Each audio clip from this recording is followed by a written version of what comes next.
Imagine this. You're sitting alone in a quiet room.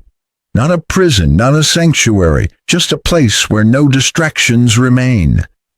No buzzing phone, no endless scroll, no tasks demanding completion. It's just you and something else. A silence so thick it feels like it's breathing. For a moment, you're at peace. But then something strange happens. A flicker, a memory, a thought that doesn't belong in the daylight. Something you did, something you became or didn't become. And suddenly the silence turns on you. It's not quiet anymore, it's accusatory. And in that stillness, a question arrives, so ancient and foreign that it strikes you like a slap across the soul. Who are you when no one is watching? Not who you claim to be. Not who your job title says you are. Not the curated, sanitized version you've edited to fit neatly into digital boxes and polite conversations, but the raw, unvarnished you. The one who surfaces only when everything else is stripped away. Can you look that version in the eyes, or do you flinch? There are people who spend their entire lives avoiding that moment. They chase noise, busyness, accolades, crises, because in the quiet, the mirror becomes unbearable. They construct identities out of survival, not truth, and most never notice the slow decay, the corrosion of authenticity that begins the moment they turn away from themselves. But here's the paradox. The more we avoid facing ourselves, the more we suffer. The more we curate and contort to fit the expectations of others, the less we recognize our own reflection. It's a strange, silent war, fought in mirrors, in midnight thoughts, in moments we pretend didn't matter. But deep down, we know they did. You tell yourself you're fine, functional, normal. Everyone's flawed, right? You play your role, you wear the mask. Sometimes you even convince yourself it's who you really are. But then, late at night, or in the seconds between waking and sleep, something cracks through, a whisper that says, "This isn't it. What if you stopped running? What if the thing you're most afraid of seeing in yourself is the one thing that could set you free?" That's what one man chose to do. While the world shouted for attention, affirmation, validation, he turned inward. He stepped into the darkness willingly, eyes wide open, not to destroy himself, but to find himself. Not the version others applauded, not the echo of expectations, but the real thing. The fractured, flawed, breathtakingly honest self, buried under years of performance. And that choice, it nearly broke him, but it also remade him. He wasn't a saint, he wasn't a prophet, just a man who reached a point where the cost of denial became unbearable, where comfort became a lie he could no longer afford, where he realized that the greatest battle he would ever face was against the parts of himself he had hidden for so long. He had forgotten they were there. Would you make that choice? Would you sit in that quiet room, close the door, and face what comes? And if you did, what would you find? Regret? Rage? A child you abandoned long ago? A dream you betrayed? A truth you didn't want to live with? Or would you find something even more terrifying? Freedom. Because freedom demands a price, and most people aren't willing to pay it. Ask yourself this. Are you living, or are you merely performing a life you never chose? If all your roles disappeared, your job, your social identity, even your name, what would remain? Who would remain?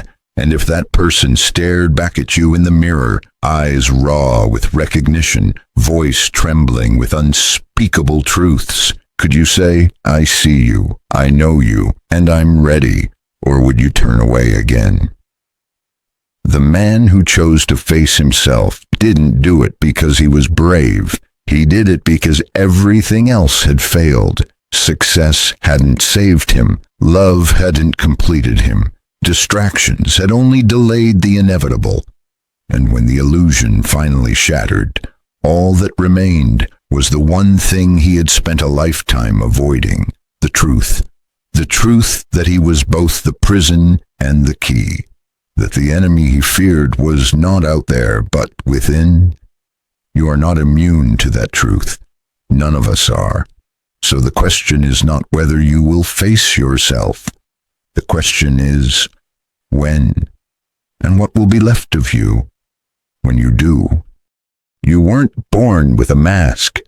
You didn't come into the world ashamed of who you were, worried about how others perceived you, second-guessing every thought, impulse, or desire. That came later, slowly, subtly, like frost creeping across a window. One learned compromise at a time, one withheld truth, one moment of punishment for being too loud, too sensitive, too wild, too honest, and so began the great forgetting. What if the greatest tragedy is not that we lie to others, but that we learn to lie to ourselves? To be human in this age often means to live as an actor in a play written by fear and directed by expectation. You perform roles, daughter, husband, achiever, rebel, peacemaker. But who wrote them? And what happens to the parts of you that didn't make the cut? Psychologists call it the shadow, the part of the psyche that holds everything you deny, repress, or cannot accept. Carl Jung, the Swiss psychoanalyst, who dared to peer into the abyss of the human soul, once said, "One does not become enlightened by imagining figures of light, but by making the darkness conscious." But the modern world trains you to avoid that darkness at all costs. It sells you light, pre-packaged, filtered, dopamine-rich comfort. You're taught to curate, to hustle, to chase happiness like a mirage. But no one tells you what happens when the shadow is ignored, when the wound is never treated, only painted over. You become fragmented, incomplete. You lose the thread that ties your actions to your essence. Your decisions are no longer born from authenticity, but from survival, from reflex, from ego. And ego, as Jung warned, is a poor master. It is in this hidden territory, the shadow, that our real lives are negotiated. Freud believed repression was the cornerstone of civilization, the idea that suppressing primal urges and emotions was necessary for order. But repression, as Viktor Frankl argued, can also become a spiritual disease. Frankl, a Holocaust survivor and an existential psychologist, wrote in Man's Search for Meaning that suffering ceases to be suffering the moment it finds meaning. But what if the pain we carry has no name, no story, no voice? What if it's the result of a life spent fleeing from who we truly are? That's where the hidden problem lies. The man who chose to face himself, let's call him Elias, began like most of us. He wanted to be good. He wanted to be seen, loved, successful.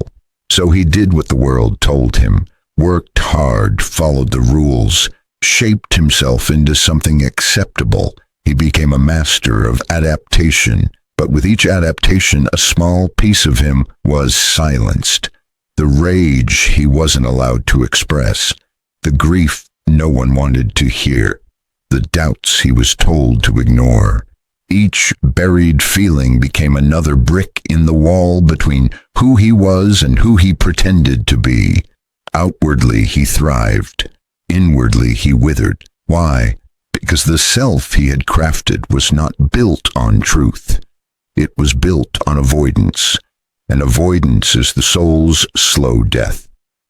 Existentialist philosopher Jean-Paul Sartre wrote of bad faith, the act of deceiving oneself in order to escape the burden of freedom. True freedom, Sartre argued, is terrifying. It demands responsibility. It forces you to admit that you are not merely a product of your past, your traumas, or your circumstances, but a being of choice, of will. And yet, how many of your choices are truly your own? Did you choose your career, or did fear choose it for you? Did you choose your beliefs, or were they inherited without question? Do you love authentically, or merely perform affection to avoid abandonment? Elias, like all of us, had been living in bad faith. He had become the image others expected of him, and in doing so, he had betrayed the deeper voice within, a voice that didn't want performance but presence, not perfection but truth. Arthur Schopenhauer, the German pessimist philosopher, believed that much of human suffering came from will, this relentless striving to become something more, to conquer, to acquire. But Schopenhauer also hinted at something deeper, that in renouncing the compulsions of the ego, we could touch something sacred. But first, we must know the ego. We must see it for what it is, not an enemy, but a veil, a necessary tool turned tyrant. The ego wants safety, status, significance. It fears vulnerability, ambiguity, and introspection. It tells you that facing your shadow is dangerous, that you'll lose everything: respect, belonging, love. But here's the irony. What the ego fears losing is already lost the moment you abandon yourself. In modern culture, this hidden psychological war has reached an epidemic scale. We have mastered external success, while forgetting how to inhabit our own bodies. We wear the mask so long we forget we're wearing one. We drown in curated images, self-help platitudes, and rituals of optimization. Yet depression, anxiety, and meaninglessness rise like a tide no technology can hold back. Aldous Huxley warned of this in Brave New World, a society so addicted to pleasure and distraction that it no longer remembered how to suffer meaningfully, to feel deeply, or to ask why. The result? A numbed population pacified not by oppression but by comfort. But comfort can be its own form of prison, and Elias, our man at the center of this journey, began to feel the bars tightening, not around his body but around his soul. His relationships felt hollow. His achievements rang empty. He smiled, but behind the smile was a question that wouldn't die. What if the version of me that everyone loves is not really me? That question drove him to a threshold, the point where distraction no longer worked, where denial cracked. He didn't know it yet, but he was approaching a sacred crossroads, the moment between collapse and awakening, between hiding and remembering. He was beginning to see the problem not as a failure of ambition, morality, or intelligence, but as something deeper, a forgetting, a disconnection, a severing of the root that links man to his essence. And before he could rebuild, he had to descend into the silence, into the wound, into the self. There is a peculiar kind of suffering that doesn't scream, it seeps. It doesn't arrive with violence, but with a soft erosion, a slow dimming of vitality. You don't notice it all at once.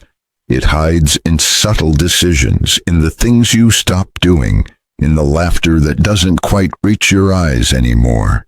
This is the quiet devastation of a life lived out of alignment.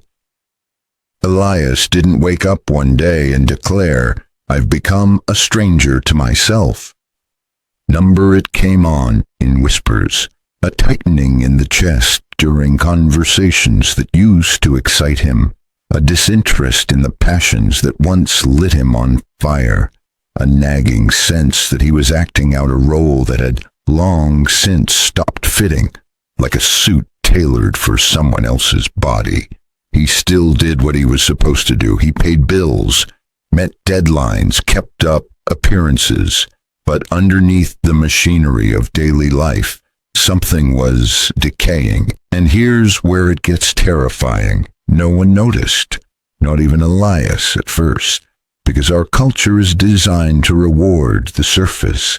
Smile convincingly, meet expectations, appear functional, and you'll be praised, promoted, even envied.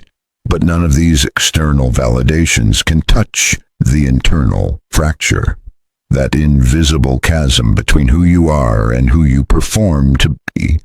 Psychologically, this dissonance is known as cognitive dissonance, the state of holding two conflicting identities or beliefs simultaneously. It eats away at the psyche like acid, leading to chronic anxiety, fatigue, numbness. But because it doesn't come with broken bones or visible scars, we rarely take it seriously. Elias began to feel it physically.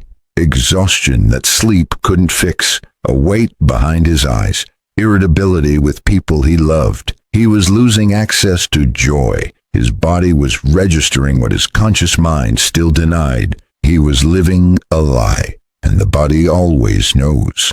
Neuroscience tells us that the brain is not just a rational organ. It's an emotional map wired to detect inconsistencies between how we feel and how we act. When we ignore that internal alarm long enough, it triggers a cascade of physiological effects: elevated cortisol, inflammation, suppressed immune function. The lie doesn't just cost us our happiness, it costs us our health. And then there's the cultural layer. We live in a time that celebrates appearance over depth, productivity over presence. We are rewarded for efficiency, not authenticity. We scroll past suffering, meme away our breakdowns, filter our lives until even we believe the illusion. But what is the cost of constant curation? You begin to forget what real feels like, real connection, real emotion, real risk. You become anesthetized, hyper-stimulated, yet deeply unfulfilled. You may even find yourself addicted to work, substances, social media, relationships, not out of pleasure, but as a desperate attempt to fill a void you cannot name. This is not just Elias's story, it is epidemic. Millions walk around like functional ghosts, smiling, performing, producing, but inwardly dislocated. They feel vaguely dissatisfied, but can't explain why. They seek therapy, read books, chase gurus, but few are told the simplest, hardest truth. You cannot become whole while lying to yourself. And yet self-deception is often unconscious. That's the most insidious part. You think you're choosing freely. You think your goals are your own. But look closer. Why do you crave success? Why do you fear failure? Why do you stay in relationships that drain you? Why do you shrink in moments where you should roar? More often than not, the answers are not rooted in freedom, but in programming. From the moment you're born, you are conditioned. Parents reward certain behaviors, punish others. Teachers shape you to fit systems, not souls. Religion, media, culture, all subtly whisper what is acceptable, what is desirable, what is safe. And in exchange for belonging, you make silent sacrifices.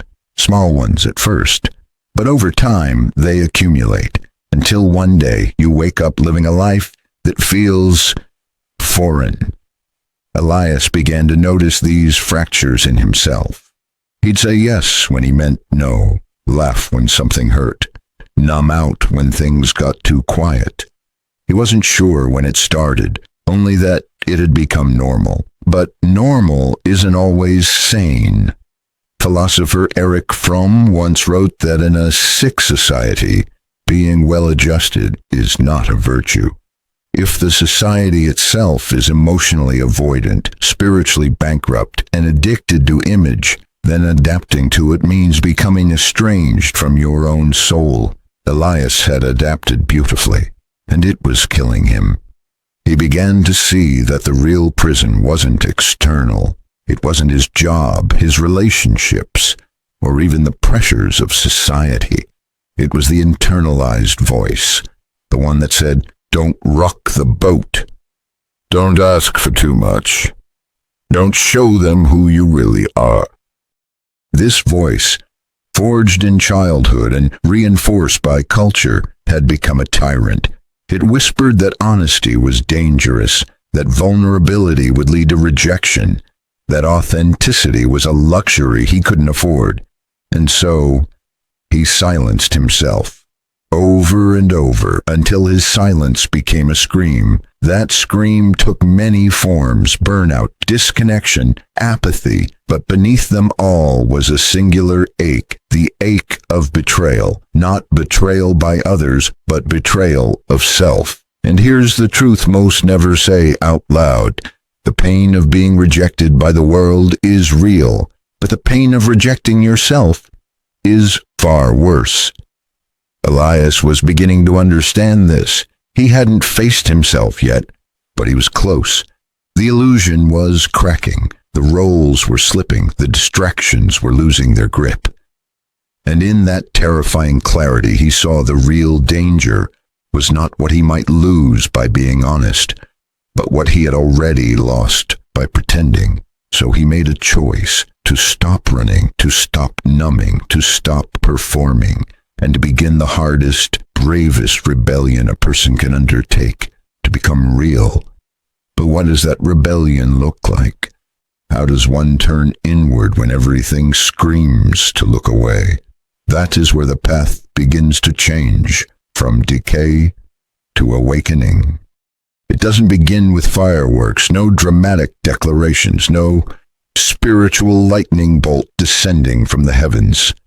The rebellion begins in silence, a long pause, a skipped step in the performance, a breath held, not out of fear, but anticipation. Elias was standing in front of a mirror, but this time he didn't look at his reflection to fix his hair or check the creases of his shirt. He looked into his own eyes and waited. There it was, a flicker of something raw, a question that had been buried beneath years of noise. Who are you when no one's watching? That question marked the beginning of his escape. The rebellion doesn't start with answers. It starts with doubt. The courage to ask, what if everything I've believed about myself is only half true? What if my values were inherited, not chosen? What if the version of me I defend so fiercely is a cage? This is where the journey inward truly begins, not with new knowledge, but with unlearning, untangling the knots of conditioning, one thread at a time. Jean-Paul Sartre said, "Man is nothing else but what he makes of himself." Yet how can one make oneself while still living under the tyranny of the unexamined past? Step 1. Stop performing, not forever, not in some reckless burst of egoic defiance. Just for a moment, a day, an interaction, one conversation where you speak without tailoring your words for approval. One moment where you admit what you actually feel, not what you are expected to feel. This is not easy. It burns, because in those moments you risk exposure. But in that risk, you plant the seeds of freedom. Elias started small. He told a friend he was tired, not physically, but soul tired, that he didn't know who he was anymore. He said it softly, expecting discomfort, maybe even mockery. Instead, the friend exhaled and said, "Me too." And there it was, connection, not the kind born of shared hobbies or goals, but of shared truth. Step 2. Confront the shadow. The parts of yourself you've disowned, anger, grief, envy, fear, are not enemies. They are orphans of the psyche, locked away because someone once told you they were too much. But what is repressed doesn't die, it festers. And what festers begins to run the show from the basement. Carl Jung called this the integration of the shadow, the radical act of reuniting with the parts of yourself that you've cast into exile. You don't conquer the shadow with positivity. You listen, you witness, you admit, yes, that darkness is mine. Yes, that hunger, that sadness, that rage, they live in me too. And in doing so, you stop being a fragmented self. Elias began writing every morning, uncensored, unfiltered, unsanitized. Rage spilled onto the page, grief, regret, but so did clarity, so did strange bursts of laughter and forgotten memories of joy. He wasn't creating a new self, he was retrieving the one he'd buried. Step 3. Choose authenticity over comfort again and again. Every system you live in, corporate, familial, cultural, rewards conformity. When you step outside the script, expect friction. People may accuse you of changing, of being selfish, dramatic, rebellious. That's because they've memorized the version of you that made them comfortable. But rebellion is not for their comfort. It's not anger for its own sake. It's not rebellion as aesthetic. It is the radical act of saying, I will no longer betray myself to belong. This is where Viktor Frankl's insight becomes a compass. Between stimulus and response, there is a space. In that space is our power to choose our response. That space is where your rebellion lives. Elias felt it one morning when he received yet another offer to climb higher at work. More money, more prestige, but at the cost of more disconnection. For the first time, he said, no. Not because he lacked ambition, but because he finally understood which part of him that ambition was feeding and which part it was starving. That single word, no, wasn't a rejection of growth. It was a reclaiming of sovereignty. Step 4, build new rituals, not to optimize, but to remember. You don't break free by intellectual understandings alone. Freedom must be practiced, felt, embodied. Elias began to walk in the woods without headphones. He sat in silence without reaching for his phone. He allowed tears to come without explaining them away. He meditated, not to achieve serenity, but to sit in the raw truth of his own being. He learned to breathe through discomfort rather than avoid it, to let emotions move through rather than repress them, to speak without rehearsing, to rest without guilt. Each act was an act of rebellion. Each moment a small jailbreak from the cage of pretense. Step 5. Connect deeply or not at all. When you begin to live from truth, shallow connections become intolerable. Small talk feels like static, politeness masquerading as intimacy begins to feel like poison. This is not arrogance, it is alignment. Elias stopped explaining himself to people who didn't want to understand. He stopped apologizing for the weight of his truth. He began to attract conversations that opened his chest instead of tightening it. People who didn't flinch at his vulnerability. People who met him where he actually was, not where he pretended to be. He wasn't looking for agreement. He was looking for resonance. And that changed everything. Because the moment you live without the mask, you become a mirror. Your presence forces others to confront their own facades.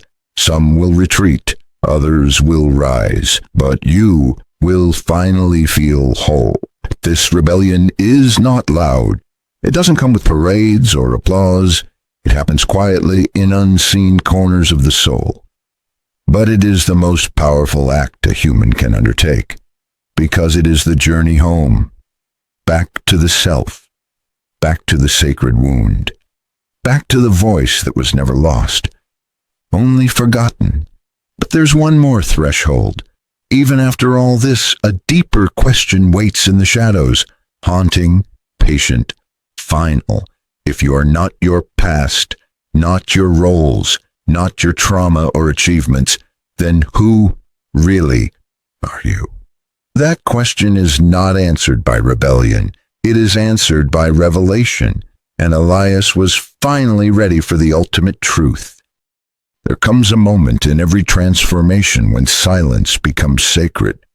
Not the silence of avoidance, but the kind that hums with clarity, where time slows, where the roles, voices, and demands of the world fall away like dust, and all that's left is you. Elias was standing at the edge of this silence. It was late. The world outside his window was asleep, bathed in dim gold from the streetlight across the alley.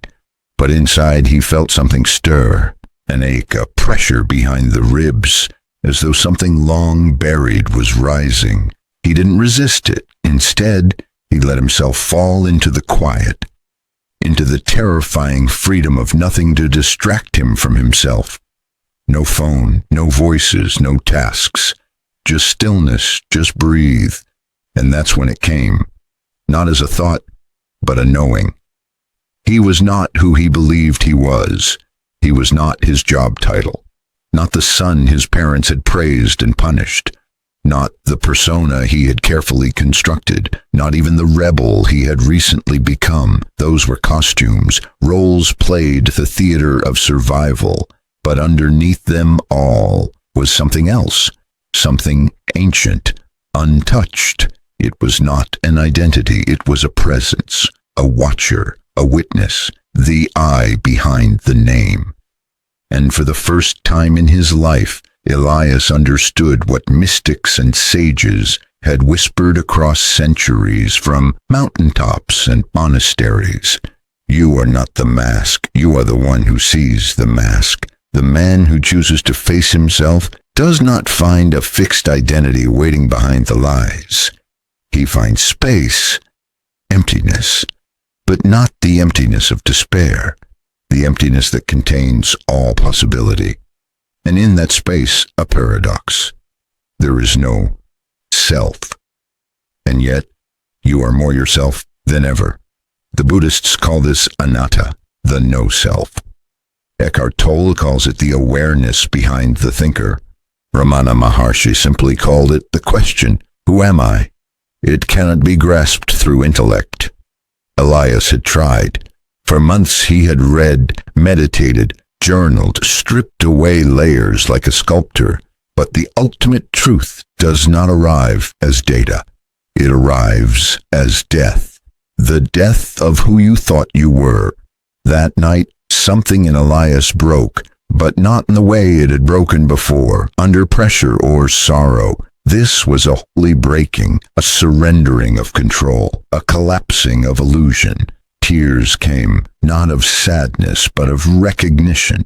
It was like meeting himself for the first time, not the polished version, not the damaged child, not the masked performer or the fierce rebel, just presence.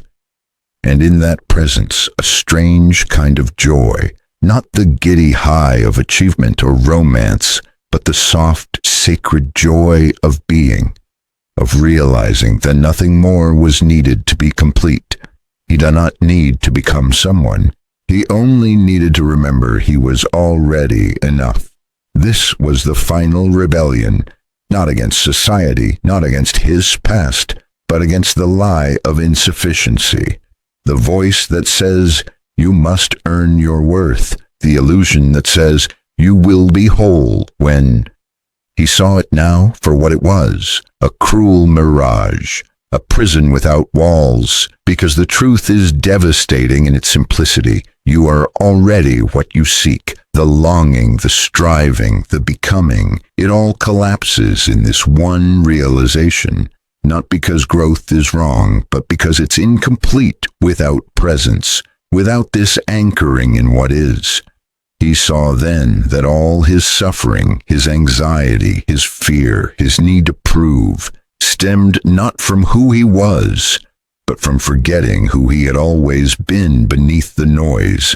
And this is the final paradox. When you stop chasing identity, you finally become real. Not a fixed self, but a living flame. Not a defined purpose, but a deep alignment. Not perfection, but radical truth. This truth is not always comfortable. It doesn't come with guarantees or safety nets, but it brings something far more powerful: liberation. Elias understood now that facing yourself is not a one-time act. It is a lifelong practice, a daily remembering. Each moment, each breath, a choice. Will I perform? Or will I be? Will I numb? Or will I feel? Will I live from fear or from truth? These questions don't end with enlightenment. They begin there. But now he was no longer afraid of the silence, no longer terrified of what he might find in the dark, because he had walked through the fire and found he was still standing. And that changed everything. He could return to his job or not. He could rebuild relationships or let some fall away. He could speak or remain silent. But whatever he chose, it would no longer be from a place of survival. It would be from a place of wholeness. And here's the most powerful part. People noticed, not because he was louder, but because he was grounded, still, unshakable. The kind of presence that makes others breathe deeper without knowing why. He didn't preach his truth, he embodied it. Because when you face yourself, really face yourself, you stop needing to prove anything. You just are. And that is magnetic. That is holy. So here you are, reading these words. You who have nodded in silent recognition. You who have felt the tension, the ache, the quiet knowing. What if this isn't just Elias's story? What if it's yours? What if you are also standing at the edge of yourself, right now waiting to choose, to stop performing, to look in the mirror, to breathe through the fear, to speak the buried truth, to remember who you are? This is not a motivational call to action. This is a sacred invitation to rebel, to unravel, to resurrect, not into someone better, but into someone real. Because the man who chooses to face himself is not extraordinary. He is simply done with the lie, and in that moment he becomes unstoppable. So ask yourself, not later, now who are you when no one is watching? And are you ready to find out?